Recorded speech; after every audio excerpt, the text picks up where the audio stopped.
My dear students, ఈరోజు మనం compressor గురించి ఇంతకుముందు చాలాసార్లు కంప్రెసర్ గురించి అసలు ఎట్లా వర్కౌట్ అయితే ఏంటనేసి క్లియర్గా చెప్తామన్న ఉద్దేశంతో ఈరోజు మీ ముందుకు రాబోతున్నా. విషయం ఏంటంటే ఇది LG 42 కంప్రెసర్.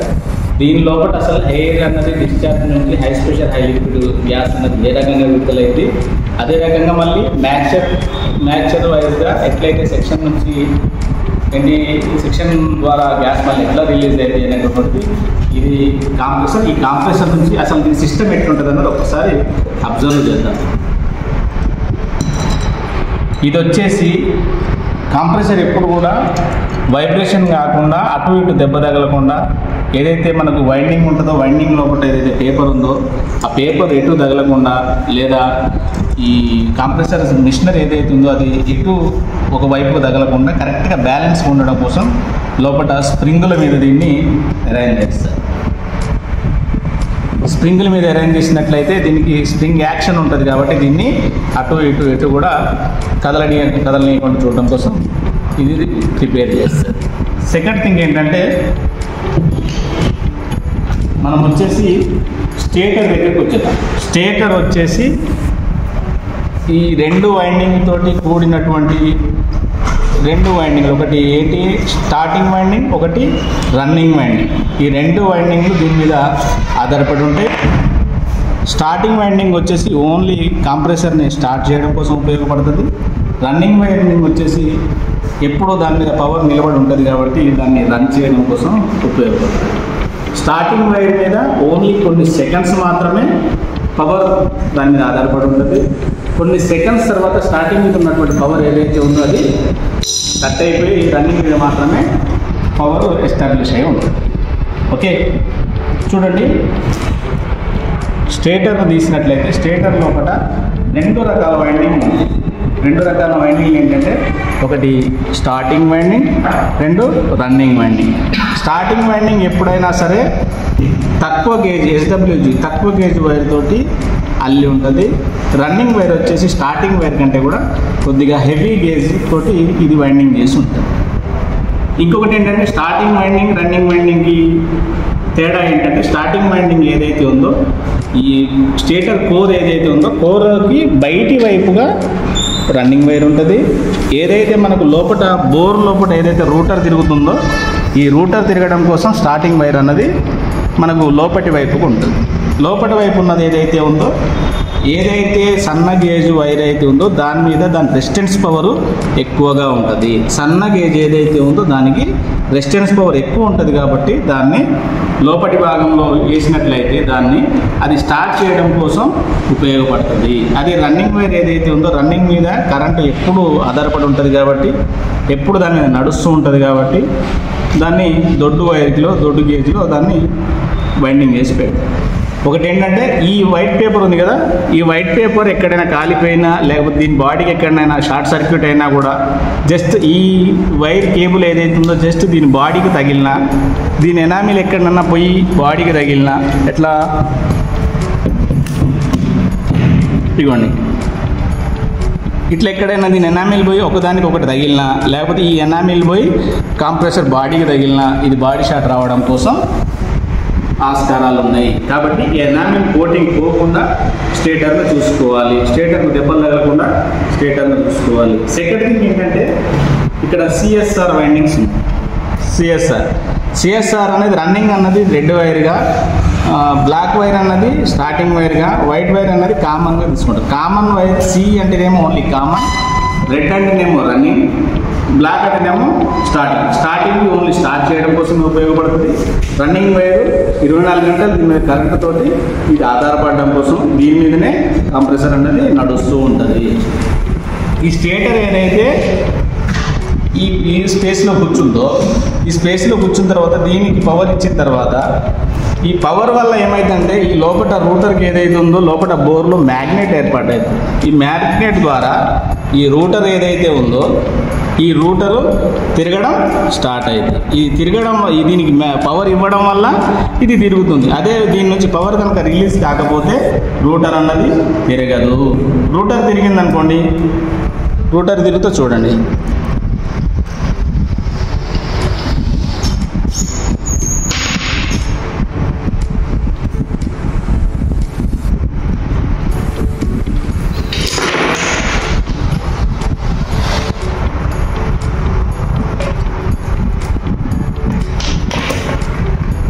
చూడండి, రోటర్ తిరిగినప్పుడు ఈ పిస్టన్ ఏదైతే ఉందో కిందికి పైకి ఇది ఆడుతూ ఉంటుంది. ఇది ఆడినప్పుడు మాత్రమే దీనిలో నుంచి ప్రెషర్ అనేది బయటికి రిలీజ్ అయింది. అంతే తప్పించి ఈ పిస్టన్ ఏదైతే ఉందో ఈ పిస్టన్లో కనుక గ్యాప్ వచ్చినట్లయితే దీనిలో నుంచి ఆయిల్ పంప్ అయినా లేదా ఈ పిస్టన్ గ్యాప్ వచ్చినా సరే అక్కడ నుంచి మనకు హెవీ ప్రెషర్కి గ్యాస్ అన్నది రిలీజ్ కాదు. కాబట్టి పంపింగ్ డౌన్ అవుతుంది. మనకు రావాల్సిన పంపింగ్ 350 to 500 ఉండాల్సి ఉంటే దీనిలో గ్యాప్ వచ్చినట్లయితే దీని ద్వారా ఆయిల్ పంప్ అయినట్లయితే మనకు రావాల్సిన 350 to 500 అంటే అది 100, 110, 150 వరకు మనకు ప్రెషర్ వస్తుంది. ఆ ప్రెషర్ వచ్చినట్లయితే మనకు కంప్రెసర్ అన్నది వర్కౌట్ కాదు. స్లో పంపింగ్ ఉన్న వర్కౌట్ కాదు, బాడీ షార్ట్ సర్క్యూట్ ఉన్న వర్కౌట్ కాదు, లేదా ఆయిల్ పంప్ చేసినా కూడా వర్కౌట్ అనేది జరగదు. అయితే ఇది చూడండి, పిస్టన్ ఏదైతే ఇట్లా కొడుతుంది కదా, కొట్టేటప్పుడు ఈ వాల్ ప్లేట్స్ ఉన్నాయి కదా, ఫస్ట్ కంప్రెసర్ లోపల ఇట్లా ఫిక్స్ అయి ఉంటుంది కదా,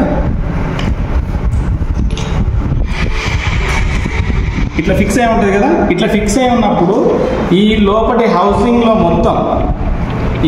హౌసింగ్లో మొత్తం గ్యాస్ ఫిల్ అయి ఉంటుంది. ఆ గ్యాస్ ఫిల్ అయి ఉన్నదాన్ని ఇగోండి ఈ ప్లాస్టిక్ ట్యాంక్ చూసారా, ఈ ట్యాంక్లో నుంచి గాలిని ఇది గుంజుకుంటుంది. గుంజుకున్న తర్వాత ఇది ఏం చేస్తుందంటే, ఇక్కడ మనకు వాల్ ప్లేట్స్ ఉన్నాయి కదా, ఇక్కడ నుంచి తీసుకున్నటువంటి గాలి ఏదైతే ఉందో ఆ గాలిని దీని ద్వారా తీసుకొని మళ్ళీ ఇక్కడ నుంచి రిలీజ్ అవుతుంది.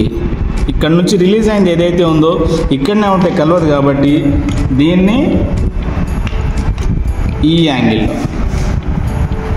యాంగిల్లో పెట్టుకున్నాం అనుకోండి. అప్పుడు ఏమైంది, ఇక్కడ నుంచి కంప్రెసర్ లోపల ఉన్నటువంటి గాలి హెయిర్ ఏదైతే ఉందో గ్యాస్ ఏదైతే ఉందో దీని నుంచి తీసుకొని ఇక్కడికి వచ్చి ఇక్కడ నుంచి ఈ కవర్ ఉందిగా ఇక్కడ నుంచి దీని లోపలికి వస్తుంది. దీని లోపలికి వచ్చిన తర్వాత ఈ సన్నని నాలిక ఉంది కదా, ఈ నాలిక ఉంది కదా, ఈ నాలిక పంపు చేసినప్పుడు వెనకకు ముందుకు ఆడుతూ ఉంటుంది. ఇది ఆడినప్పుడు ఏదైతే ఉందో ఇది ఎక్కువ తక్కువ వెనకకు ముందుకు అయినప్పుడు దీనిలో నుంచి ఇక్కడ గ్యాప్ ఏర్పడుతుంది. ఇక్కడ గ్యాప్ ఏర్పడి ఈ హోల్ ఉంది కదా సెంట్రల్ ప్లేస్లో, ఈ ప్లేస్లో నుంచి ఈ హెయిర్ ఏదైతే ఉందో గాలి ఏదైతే ఉందో ఈ కింది భాగంలోకి చూసారు కదా, ఇక్కడ నుంచి ఈ స్పేస్లోకి వస్తుంది.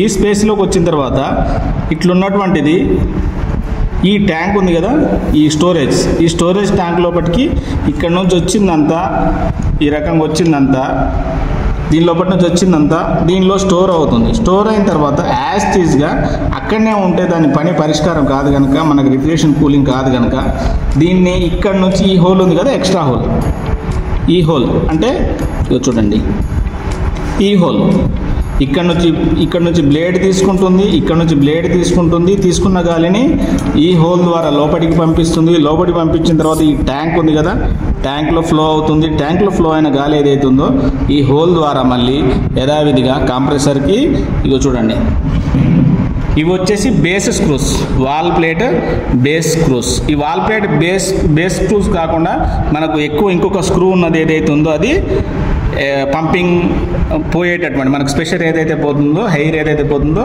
పిస్టన్ ద్వారా పోయేటటువంటి గాలి ఏదైతే ఉందో దీని ద్వారా వాల్ ప్లేట్ ద్వారా స్టోర్ అయిన తర్వాత గాలి లోపలికి వెళ్తుంది. దీని ద్వారా చూసారు కదా, దీని ద్వారా దీనికి ఓకే ఇట్లా ఇన్స్టాల్ అయి ఉంటుంది. దీని ద్వారా దీనిలోకి వెళ్తుంది. వెళ్ళిన తర్వాత చూడండి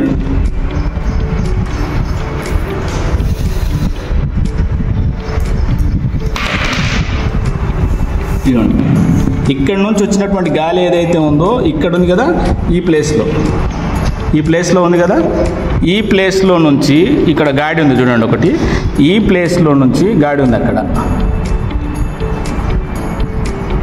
ఎస్ ఆ ప్లేస్లో నుంచి ఈ ట్యాంక్ మొత్తం నిండిన తర్వాత ఏదైతే ఉందో ఇది ప్యాక్ అయిపోతుంది. ఈ కవర్ తోటి ఇట్లా ప్యాక్ అయిపోతుంది. ప్యాక్ అయిపోయిన తర్వాత ఇక్కడ ఏదైతే ఫ్లో అయిన గాలి ఉందో ఈ గాలి మొత్తం ఈ సైన్ క్లీనర్ ద్వారా ఇక్కడికి వచ్చి ఇక్కడ నుంచి మళ్ళీ మనకు డిశ్చార్జ్ పైప్కి వచ్చి డిశ్చార్జ్ నుంచి చక్కగా బయటికి హై ప్రెషర్ హై లిక్విడ్గా వెళ్తుంది. ఇంకొకటి చెప్పుకోవాల్సింది ఏంటంటే ఈ కంప్రెసర్ ఉంది కదా, కాంప్రెసర్లో ఉన్నటువంటి 3 పైపుల్ని మనం ఒకటి సెక్షన్ లైన్, ఒకటి ఛార్జింగ్ లైన్, ఒకటి డిశ్చార్జ్ లైన్, ఒకటి సెక్షన్ లైన్, ఒకటి ఛార్జింగ్ లైన్, ఒకటి డిశ్చార్జ్ లైన్. ఎందుకంటే స్పెషల్ ఏదైతే పోతుందో మనకు అది డిశ్చార్జ్ లైన్గా గుర్తుంచుకున్నాం. డిశ్చార్జ్ లైన్కి ఆపోజిట్ ఉన్నదాన్ని మనం సెక్షన్ లైన్గా ఉపయోగించుకున్నాం. ఎందుకంటే సేమ్ ఇదే డిశ్చార్జ్ వైపు సెక్షన్ లైన్ పెట్టినట్లయితే మనకు సెక్షన్ పైపు ద్వారా మ్యాచర్ కానీ, లేకపోతే లిక్విడ్ స్టేజ్ గాజ్ కానీ, లేకపోతే ఇది డస్ట్ తోటి కూడినటువంటిది కానీ సెక్షన్ పైప్ ద్వారా మనకు వస్తుంది కాబట్టి దాన్ని డైరెక్ట్గా మళ్ళీ డిశ్చార్జ్ పైప్ తీసుకుంటుంది. కాబట్టి డిశ్చార్జ్ పైప్ నుంచి మళ్ళీ వాటర్ డ్యామేజ్ లేకపోతే డస్ట్ ఇట్లా ఏమైనా మళ్ళీ డిశ్చార్జ్ నుంచి పోతుంది. కాబట్టి అట్లా పోకుండా ఎప్పుడు కూడా డిశ్చార్జ్ పైప్ ఎటుందో దానికి ఆపోజిట్ వైపునే సెక్షన్ ఏర్పాటు చేసుకోవాలి. ఓన్లీ డిశ్చార్జ్ వైపు ఛార్జింగ్ కొంతసేపే ఉంటుంది కాబట్టి గ్యాస్ ఛార్జింగ్ చేయడం 10-15 నిమిషాలు ఉంటుంది కాబట్టి అది అక్కడి వరకు యూజ్ చేసుకోవాలి. కానీ సెక్షన్ వైపు డిశ్చార్జ్ వైపు 2 యాంటీ డైరెక్షన్లో ఉండాలి. డిశ్చార్జ్ ఏదైతుందో అటు ఛార్జింగ్ లైన్ మాత్రమే వాడుకోవాలి. ఇలాంటి మరిన్ని వీడియోల కోసం నా ఛానల్ సబ్స్క్రైబ్ చేసుకోండి, లైక్ చేయండి. Thank you.